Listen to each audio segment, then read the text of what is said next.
everyone, it's Laura from the blog ourearlyhouse.com, and today I'm going to show you how to make a cold press tallow soap bar.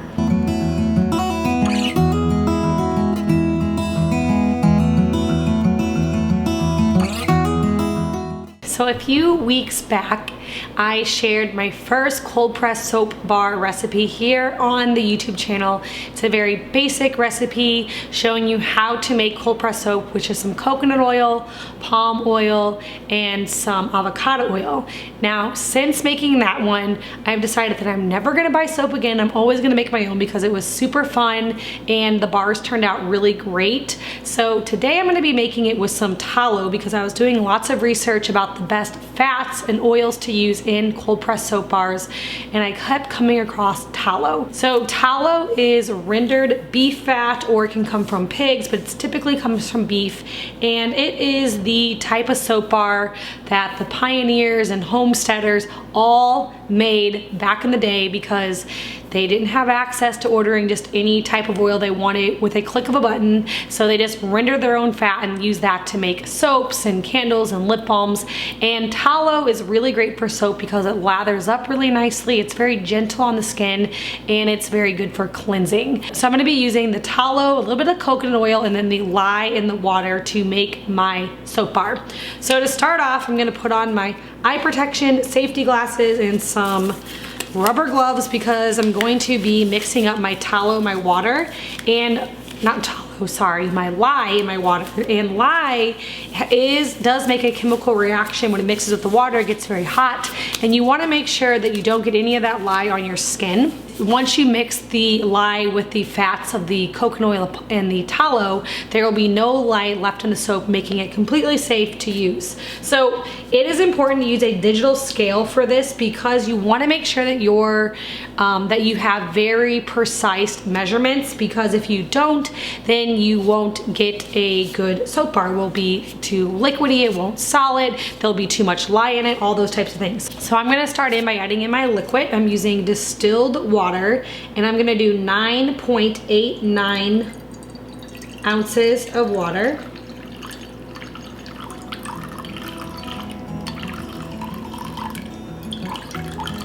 So now that I have my water here, I'm going to put it into this mason jar. This is my lye jar that I keep just with my soap making stuff, because you want to make sure that you don't use this again with any cooking, because you don't want lye to get anywhere near any of your cooking stuff.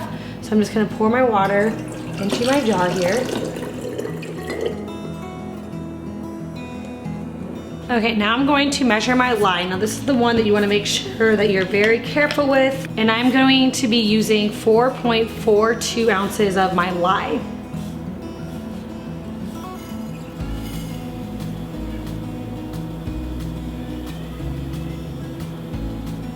Now I'm going to mix this into my water slowly and just stir it up, and then I'm gonna set it aside. Now be cautious with this because when you mix your lye with your water, it does make a chemical reaction that allows it to get very, very hot. So you wanna make sure that you're using a heat resistant jar, like a mason jar that you can use for canning, or something that's heat resistant so it doesn't bust or shatter. And then after I mix it, I'm just gonna stir it until all the lye dissolves, and I'm just gonna set it aside and we'll go on to the next process.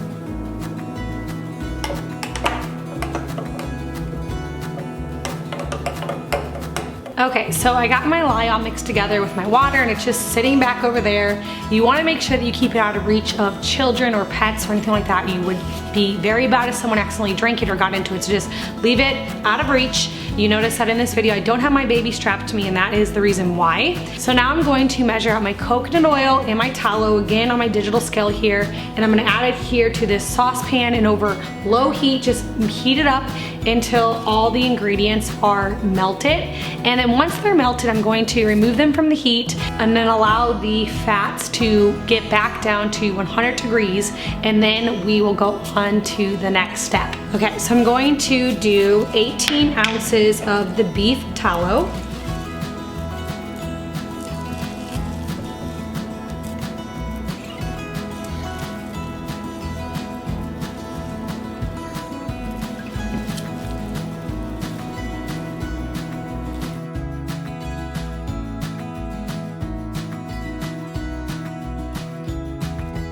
Okay, now I'm adding 12 ounces of coconut oil, and I'm just gonna measure that on my scale here, and then I'll add that into the saucepan with the tallow.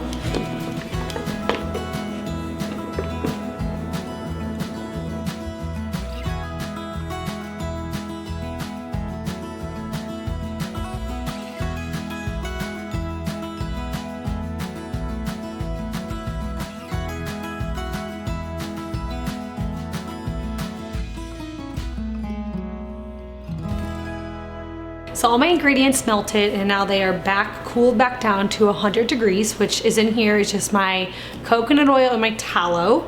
And so now what we're gonna do is we're going to add in the lye that we mixed up earlier, and using an immersion blender, you're going to blend it until it gets to be about medium trace. Now to check the trace, you will blend it for a while, and then I just kind of pick the blender up and let some of the soap drip off onto the other liquid that's back down in the pot.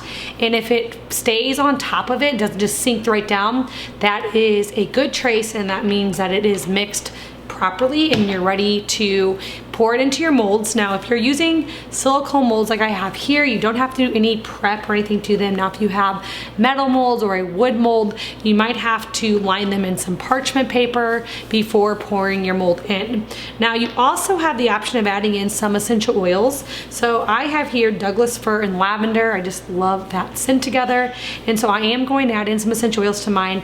I will do that after I get it all blended up with my immersion blender, and then I'll just stir them in a little bit and then pour it into the molds. Now, you do not have to add in essential oils. It's completely up to you. If you want to add a custom scent, you can do that. So whatever you prefer. I'm gonna do about, for this amount of soap, I'm gonna add in about a tablespoon of essential oils. So I will add that in, like I said, after I'm done mixing it up.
Everything mixed in, I'm just going to pour my soap into my molds, and then I'm gonna let them sit for about 24 hours, and then I will pop them out, and then they'll need to cure for about 2 to 3 weeks before they're ready to use.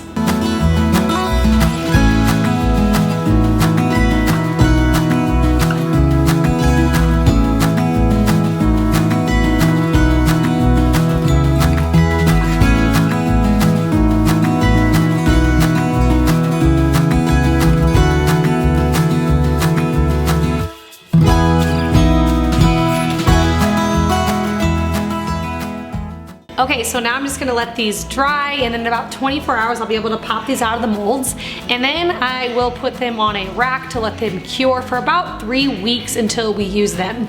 Okay, so it's time for me to go. My husband has my baby and I can tell that he is ready to nurse, so I have to cut this video off and go nurse the baby. But if you guys enjoyed this recipe, please give this video a like and subscribe to my channel. I get out videos like this and share lots of different healthy recipes and natural skincare and hair care products also on my channel. Thank you so much for watching, and I'll see you all in the next video.